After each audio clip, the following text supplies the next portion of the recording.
This is Professor Zoobs. This is my Eggsperiment. The first step of the scientific method is observation. In class, we added an egg to water and it sunk. But when I add the salt and then mix it, it floats. Ta-da! The second part of the scientific method is asking a question. I got it! What if I add milk instead of salt?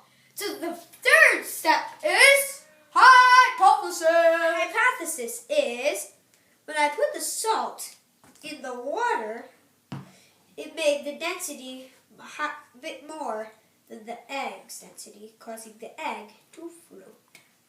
Fourth step, prediction. My prediction is when I add the milk to the water, the egg will still sink because the milk is a liquid and the salt is a solid. So the next step is experiment. So now I will do the experiment.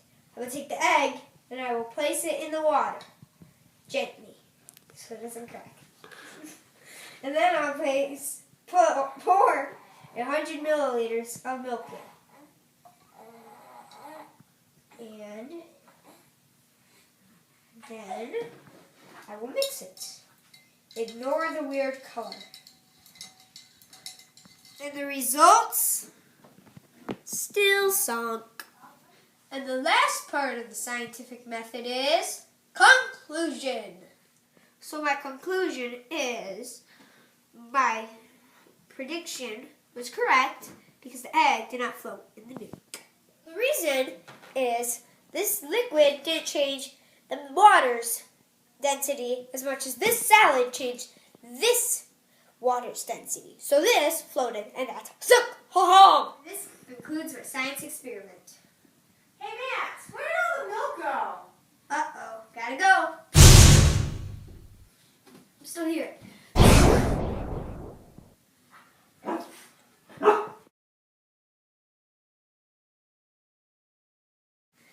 So the third step is hypothesis. Oh, my ears were plugged. The second part of asking the question.